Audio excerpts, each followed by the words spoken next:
President, my name is Karim Tambi. I'm a friend from Uganda.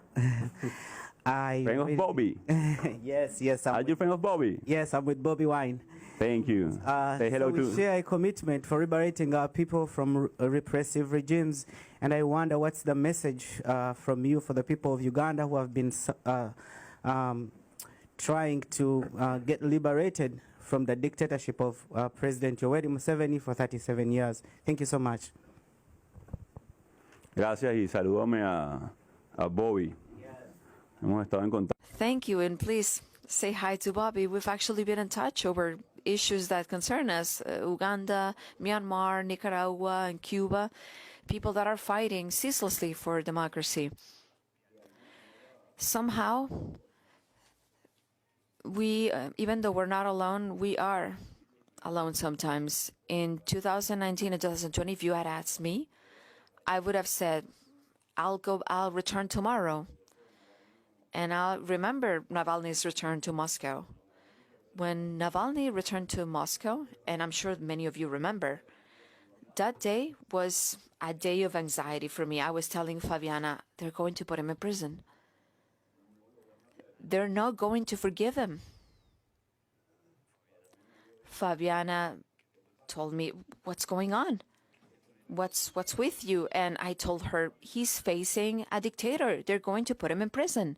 And she said, calm down. You've already done that twice. Do you understand me now? She said. Do you understand what we've gone through in this process? If you asked me if I can return Venezuela the way that in 2019 or 2020,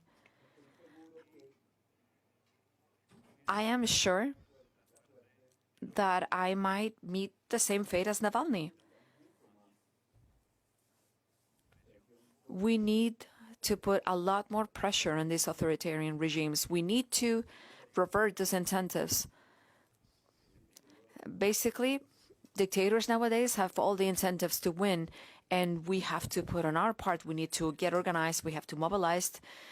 I am aware of the risk. I have suffered it. We've seen the results in Uganda, and we've suffered in Venezuela. But we need to lift up the acknowledgement of our fight.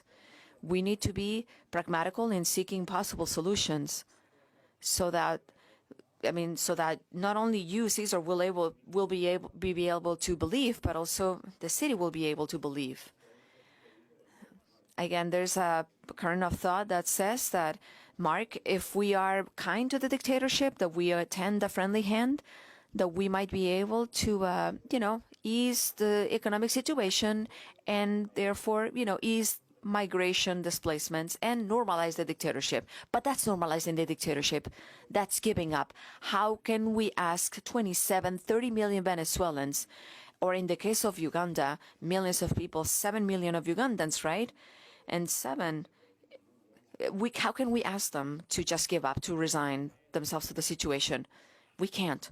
So my message is that we cannot ask them. We cannot feel resignation. And I understand the position, that many cities and countries are in. But we're going to do our best on our part to find solutions. Obviously, faced with the threat from these powers, we need more support than ever in order to translate that into feasible solutions. And this might sound paradoxical, but it should not be just attractive to the news cycle, and not just when it's trendy, not just when it's attractive for, the newsrooms to support a cause and to, get all signs with Sharpies like Free Venezuela, Free Uganda. We've seen this. We've seen this in Cuba, Patria y Vida, like Homeland and Life. Fight for democracy is a fight of resistance as well, not one of resignation. That path that leads to the normalization of dictatorships cannot be taken. And it can create future wars. Ask Ukraine.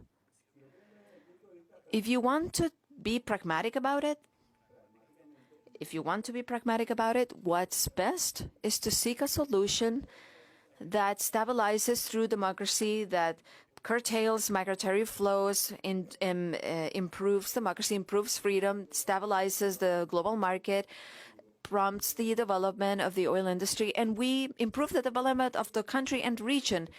But if you want to look at it from the side of those who suffer this dictatorship, I'll tell you that from a human point of view, we need support. Please act for human dignity, for the respect of human rights. As I said, Bobi, in Uganda a while back, you have a voice. Make yourself heard. Make yourself heard for something that unites us, which is democracy. And it's not a romantic notion, by the way. It's not some ethereal notion. It's the first step in the path to progress and peace. Thank you.